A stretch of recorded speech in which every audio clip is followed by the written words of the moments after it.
They offered him food, but he said, "I will eat nothing before I have said what I have to say." Laban said, "Speak." He said, "I am the servant of Abraham. Yahweh has overwhelmed my master with blessings, and Abraham is now very rich. He has given him flocks and herds, silver and gold, men slaves and women slaves, camels and donkeys. Sarah, my master's wife, bore him a son in his old age, and he has made over all his property to him. My master made me take this oath: you are not to choose a wife for my son from the daughters of the Canaanites in whose country I live. Curse you if you do not go to my father's home and to my kinsfolk to choose a wife for my son." I said to my master, "Suppose the woman will not agree to come with me?" And his reply was, "Yahweh, in whose presence I have walked, will send his angel to make your journey successful. You shall choose a wife for my son from my kinsfolk and from my father's house. So doing, you will be free from my curse. You will have gone to my family, and if they refuse you, you will be free from my curse." Arriving today at the spring, I said, "Yahweh, God of my master Abraham, show me, I pray, if you intend to make my journey successful."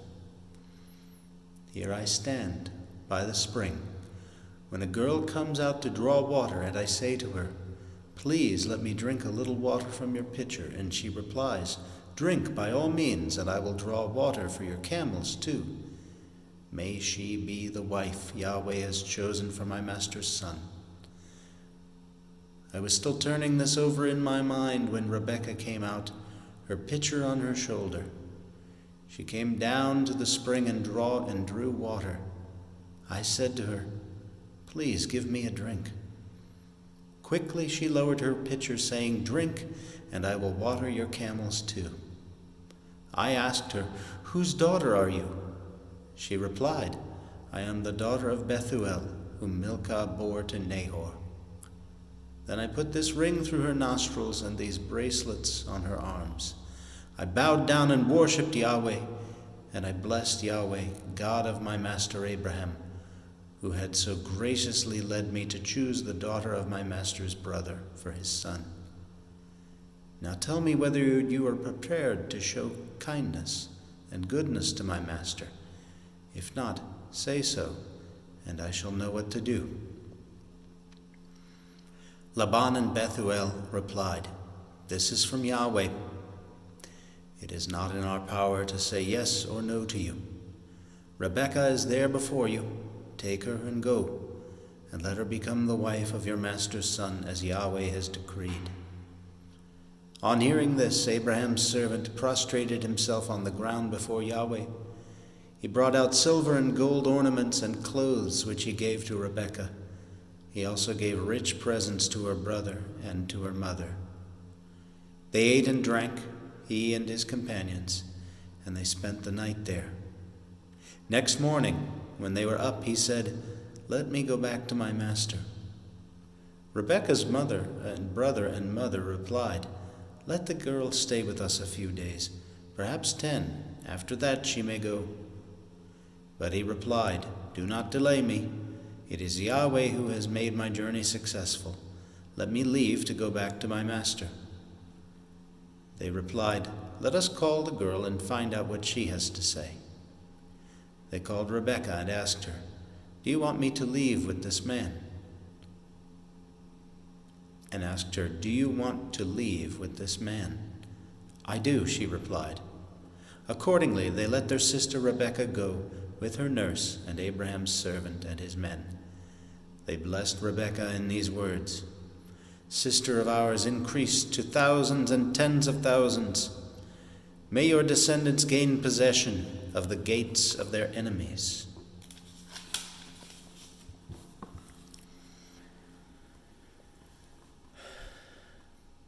Rebekah and her servants stood up, mounted the camels, and followed the man. The servant took Rebekah and departed. Isaac, who lived in the Negeb, had meanwhile come into the wilderness of the well of Lahai Roi. Now Isaac went walking in the fields as evening fell, and looking up saw camels approaching. And Rebekah looked up and saw Isaac. She jumped down from her camel and asked the servant, "Who is that man walking through the fields to meet us?" The servant replied, "That is my master." And she took her veil and hid her face. The servant told Isaac the whole story, and Isaac led Rebekah into his tent and made her his wife, and he loved her. And so Isaac was consoled for the loss of his mother. The descendants of Keturah. Abraham married another wife, whose name was Keturah, and she bore him Zimram, Jokshan, Medan, Midian, Ishbak, and Shua. Jokshan was the father of Sheba and Dedan, and the sons of Dedan were the Asherites, the Letushim, and the Leumim.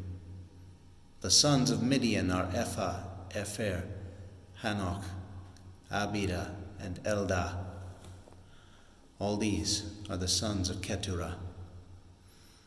Abraham gave all his possessions to Isaac.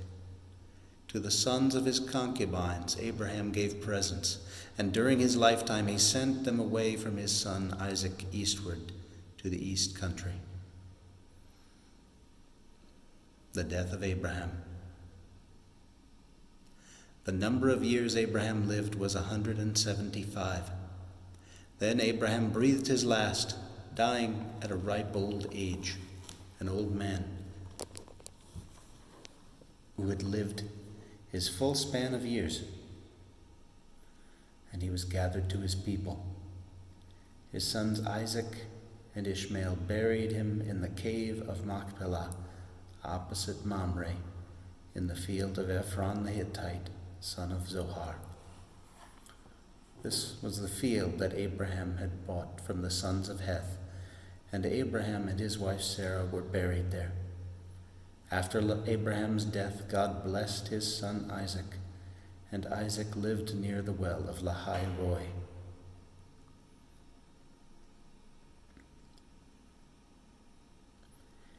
The descendants of Ishmael.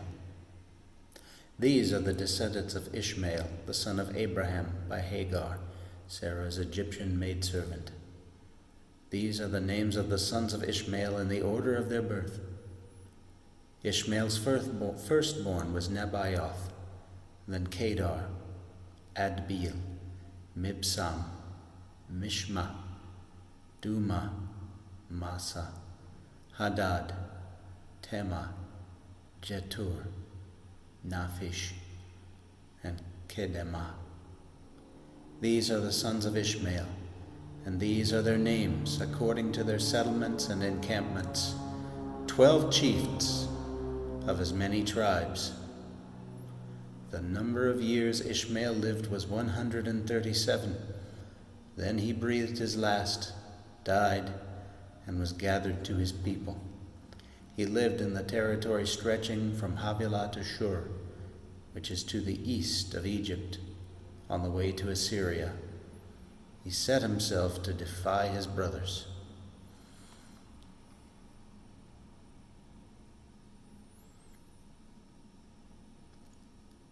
The story of Isaac and Jacob. The birth of Esau and Jacob. This is the story of Isaac, son of Abraham. Abraham was the father of Isaac. Isaac was 40 years old when he married Rebekah, the daughter of Bethuel the Aramean of Padan Aram, and sister of Laban the Aramean.